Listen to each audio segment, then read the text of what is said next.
میری طرف سے شانی ٹی وی دیکھنے والے سبھی دوستوں کو السلام علیکم۔ دوستو، آج کی اس ویڈیو میں ہم آپ کو سیر کروائیں گے تیل اور گیس کے بغیر مشرق وسط میں واقع ایک ملک اردن کی۔ اردن جو کہ عرب ممالک کی فہرست میں ایک غریب ترین ملک ہے، اس کے باوجود بھی اس ملک کی ثقافت، خوبصورت رسم و رواج اور روایات اپنی مثال آپ پیش کرتی ہیں۔ مزید اس ملک کے دلچسپ حقائق جاننے سے پہلے ہمارے چینل شانی ٹی وی کو سبسکرائب کر لیں اور ساتھ بیل آئیکن کے بٹن کو دبانا ہرگز نہ بھولیں تاکہ سیر و سیاحت اور معلومات پر مبنی ویڈیو آپ سے مس نہ ہو جائے، جسے سرکاری طور پر ہاشمی مملکت اردن کہا جاتا ہے، جبکہ انگلش میں جارڈن اور دریائے اردن کے کنارے پر واقع ہونے کی وجہ سے اس ملک کو اردن کہا جاتا ہے۔ اس کے مشرق میں سعودی عرب اور مغرب میں اسرائیل واقع ہے۔ اردن کا زیادہ تر حصہ صحرائے عرب پر مشتمل ہے۔ اردن کا دارالحکومت عمان ہے۔ تاریخی اعتبار سے یہاں بہت ساری تہذیبیں آباد ہوتی رہی۔ کچھ عرصے پہلے اردن پر مصری فرعونوں کا قبضہ رہا، جو عظیم تر اسرائیلی مملکت کے حصے پر مشتمل تھا۔ اس کے علاوہ یہاں قدونیائی، یونانی، رومن، بازنطینی اور عثمانی ثقافتوں کے اثرات بھی مرتب ہوئے۔ 7ویں صدی عیسوی سے یہاں مسلمانوں اور عربوں کی ثقافت کے اثرات گہرے ہونے لگے۔ یہاں اسلام کی آمد ہوئی، جو مختلف خلفاء کے دور پر مشتمل تھی۔ ان خلفاء میں خلفائے راشدین، بنو امیہ اور عباسی خلفاء شامل تھے۔ عباسیوں کے زوال کے بعد اس علاقے پر منگول، مسیحی، صلیبی، جنگجو، ایوبی اور مملوک قابض رہے۔ 1516 میں یہ سلطنت عثمانیہ کا حصہ بن گئی۔ پہلی جنگ عظیم کے اختتام پر سلطنت عثمانیہ کے زوال کے بعد لیگ آف نیشنز اور اتحادی افواج نے بحیرہ روم کے شمالی ساحل کا نقشہ بنانے کا فیصلہ کیا۔ نتیجتاً فرانسیسی شام اور برطانوی فلسطین کا قیام عمل میں آیا۔ دوسری جنگ عظیم کے اختتام تک یہ علاقہ برطانیہ کے زیر انتظام رہا۔ 1946 میں برطانویوں نے اقوام متحدہ سے درخواست کی کہ وہ اردن کو آزاد کرنا چاہتے ہیں۔ برطانوی درخواست کے بعد یہاں کی پارلیمان نے شاہ عبداللہ کو ہاشمی بادشاہت کے سلسلے کا پہلا حکمران منتخب کر لیا اور اردن کو 1946 میں آزادی مل گئی۔ شاہ عبداللہ اول 1995 تک حکمران رہے اور اسی سال جب وہ مسجد اقصیٰ سے نکل رہے تھے تو ایک فلسطینی عرب نے ان کو قتل کر دیا۔ 1958 میں عرب سرد جنگ کے دوران عراق اور اردن نے مل کر اردن کی عرب فیڈریشن بنائی، جس کے حکمران ہاشمی بادشاہ تھے۔ 1965 میں سعودی عرب اور اردن نے زمین کا تبادلہ کیا۔ اردن نے مختصر ساحلی پٹی کے بدلے کافی بڑا صحرائی رقبہ سعودی عرب کو دے دیا۔ اردن کے بارے میں اگر دلچسپ حقائق کی بات کریں تو اردن عرب ممالک کی فہرست میں دوسرا ملک ہے جس نے اسرائیل کے ساتھ اپنے تعلقات امن و امان سے قائم کیے۔ اسی وجہ سے اردن کی واحد بندرگاہ جو کہ جنوبی سرے خلیج عقبہ پر واقع ہے، اسرائیل، مصر اور سعودی عرب مشترکہ طور پر استعمال کرتے ہیں۔ ایمنسٹی انٹرنیشنل کے مطابق اردن کی جیلوں میں تشدد اور برا سلوک عام بات ہے۔ اس کے علاوہ غیرت کے نام پر لڑکیوں اور عورتوں کو قتل کیا جاتا ہے اور تقریباً ہر سال 20 عورتوں کو غیرت کے نام پر قتل کیا جاتا ہے۔ اردن ایک چھوٹا سا ملک ہے اور اس کے قدرتی ذرائع محدود ہیں۔ فی الوقت اردن میں پانی کی مقدار بہت کم ہے، جسے بڑھانے کی کوششیں کی جا رہی ہیں۔ توانائی کے سلسلے میں اردن زیادہ تر بیرونی ذرائع پر انحصار کرتا ہے۔ 1990 کی دہائی میں خام تیل زیادہ تر عراق اور دیگر ہمسایہ ممالک سے آتا تھا۔ 2003 کے اول سے خلیج تعاون کونسل اردن کو تیل مہیا کر رہی ہے۔ مزید برآں مصر سے عرب گیس پائپ لائن 2003 میں مکمل ہوئی اور عقبہ کے جنوبی ساحلی شہر تک آتی ہے۔ حکومت کا ارادہ ہے کہ اس پائپ لائن کو شمال میں عمان اور اس سے آگے تک تعمیر کیا جائے گا۔ مشرق وسطیٰ اور شمالی افریقہ میں اردن چوتھی بڑی آزاد معیشت ہے۔ اس طرح اسرائیل، عرب امارات اور لبنان اردن سے پیچھے ہیں۔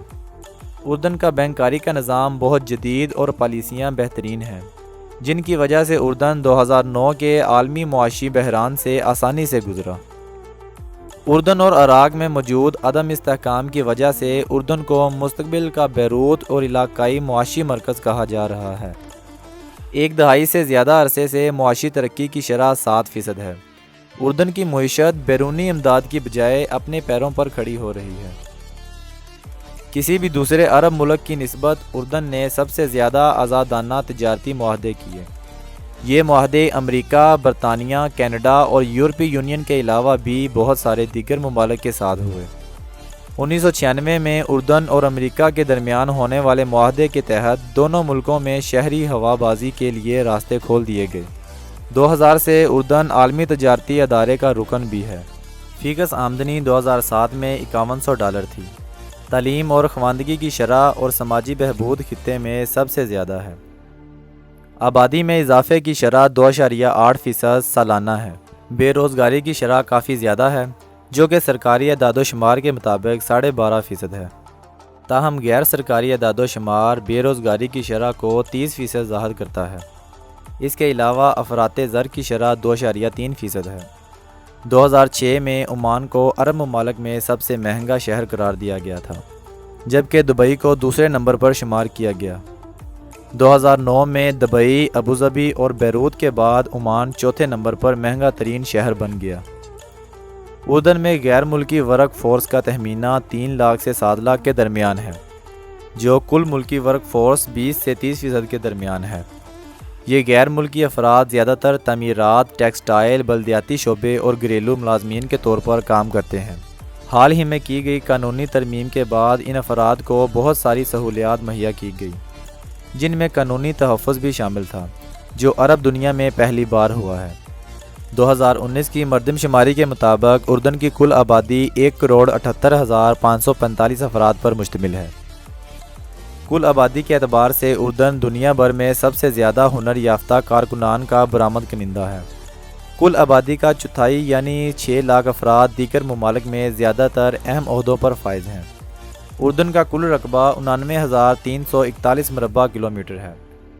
اردن کا مشرقی حصہ بنجر ہے اور نخلستانیوں اور موسمی ندیوں سے سیراب ہے۔ مغرب کے بلند علاقے نہری ہیں اور سدا بہار جنگلات موجود ہیں۔ اردن میں اکثریتی مذہب اسلام ہے، جو عرب اور غیر عرب دونوں ہی گروہوں کی اکثریت کا مذہب ہے۔ سرکاری مذہب بھی اسلام ہی ہے اور 92% آبادی مسلمان ہے۔ آبادی کی اکثریت سنی فرقہ سے تعلق رکھتی ہے۔ اسلامیات کا مضمون سکولوں میں مسلمان طلباء و طالبات کو پڑھایا جاتا ہے، جبکہ غیر مسلموں کے لیے لازمی نہیں۔ علاقے اور دنیا بھر میں اردن آزادی مذہب کا علم بردار ہے۔ سرکاری زبان کا درجہ عربی کو حاصل ہے۔ انگریزی کو اگرچہ سرکاری زبان کا درجہ نہیں دیا گیا، تاہم ملک میں عام طور پر بولی جاتی ہے۔ کاروباری اور بینکاری کے علاوہ تعلیم میں بھی اس کا استعمال وسیع پیمانے پر ہوتا ہے۔ کسی حد تک ہسپانوی، فرانسیسی، آرمینین، کرکاشین، چیچن کے علاوہ ترکی، سربو، کروشین، یونانی اور بوسنین بھی بولی جاتی ہے۔ اردن کا موسم گرمیوں میں نیم خشک اور اوسط درجہ حرارت 30 سے 35 ڈگری رہتا ہے۔ سردیاں نسبتاً سرد ہوتی ہیں اور اوسط درجہ حرارت 13 ڈگری کے آس پاس رہتا ہے۔ مغربی حصے میں سب سے زیادہ بارش ہوتی ہے اور عمان میں نومبر سے مارچ تک برف باری بھی ہوتی ہے۔ امریکی، برطانوی اور فرانس کی مدد اور حمایت کے ساتھ اردن کی افواج بہت طاقتور ہو چکی ہیں۔ اردن کی پولیس بھی انتہائی جدید اور ترقی یافتہ ہے، اور فوج کے ساتھ ساتھ پولیس بھی ہر طرح کی ہنگامی صورتحال سے نپٹنے کی صلاحیت رکھتی ہے۔ خصوصی مسلح دستوں کی مدد سے اردن کسی بھی ہنگامی صورتحال سے انتہائی تیزی سے نپٹ سکتا ہے۔ اردن کو پولیس کی خدمات کے حوالے سے دنیا بھر میں 14ویں جبکہ علاقے میں پہلے نمبر پر رکھا جاتا ہے۔ اردن نے تعلیم کے شعبہ پر خصوصی توجہ دی ہے۔ اسی شعبے کی وجہ سے اردن آج زراعت کے بجائے صنعت کے حوالے سے اہم ہو چکا ہے۔ عرب دنیا میں اردن کے نظام تعلیم کو پہلے جبکہ ترقی پذیر ممالک میں بہترین ممالک میں سے ایک سمجھا جاتا ہے۔ یونیسکو نے اردن کے نظام تعلیم کو صنفی امتیاز سے بالاتر اور تعلیم کے معیار کے حوالے سے 18ویں نمبر پر رکھا ہے۔ اردن میں کل حکومتی اخراجات کا 20% سے زیادہ تعلیم کے شعبے پر خرچ ہوتا ہے۔ اردن میں صحت عامہ کا نظام کافی جدید ہے۔ اردن کی حکومت کے مطابق کل ملکی آمدنی کا 7.5% جبکہ انٹرنیشنل ہیلتھ آرگنائزیشن کے مطابق 9.3% صحت کے شعبے پر خرچ ہوتا ہے۔ اردن میں صحت عامہ کو سرکاری اور پرائیویٹ شعبوں میں تقسیم کیا گیا ہے۔ اردن میں 86% افراد کے پاس ہیلتھ انشورنس ہے، جو حکومت اس سال کے آخر میں 100% تک پہنچانے والی ہے۔ CIA کی فیکٹ بک کے مطابق اردن میں اوسط زندگی کا اندازہ 78.55 سال ہے، جو علاقے میں اسرائیل کے بعد دوسرے نمبر پر ہے۔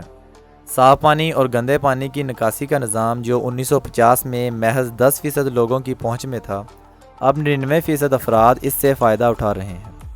اردن میں کل 3 تجارتی ہوائی اڈے ہیں جہاں بین الاقوامی پروازیں آتی جاتی ہیں۔ ان میں سے 2 عمان میں ہیں اور تیسرا عقبہ کے شہر میں ہے۔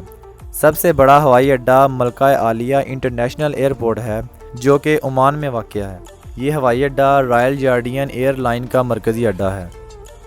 شاہ حسین ایئرپورٹ عقبہ شہر کو عمان اور دیگر جگہوں سے ملاتا ہے۔ فاسفیٹ کی کانیں بھی اردن میں موجود ہیں اور اردن دنیا میں سب سے زیادہ فاسفیٹ پیدا کرنے والے ممالک کی فہرست میں آتا ہے۔ بلیک ایرس اردن کا قومی پھول ہے۔ اردن کا قومی کھیل فٹ بال ہے۔ اردن کی کرنسی اردنی دینار ہے۔ اردن کے موجودہ صدر کا نام عبداللہ دوم ہے۔ اردن وقت کے لحاظ سے پاکستان سے 2 گھنٹے پیچھے ہے۔ اس ملک میں ڈرائیونگ دائیں طرف کی جاتی ہے۔ اس ملک کا کالنگ کوڈ +962 ہے اور انٹرنیٹ کوڈ .go ہے۔ یہ تھی اردن کے بارے میں سیر و سیاحت اور علم سے بھرپور ایک خوبصورت ویڈیو۔ اگر یہ ویڈیو آپ لوگوں کو پسند آئی تو پسند آنے کی صورت میں اس ویڈیو کو لائک اور شیئر کرنا ہرگز نہ بھولیں۔ میری حوصلہ افزائی کے لیے کمنٹس باکس میں اپنی پسندیدگی کا اظہار ضرور کریں۔ انشاءاللہ زندگی رہی تو بہت جلد ملیں گے ایک ایسی ہی معلوماتی ویڈیو کے ساتھ۔ تب تک کے لیے اللہ نگہبان۔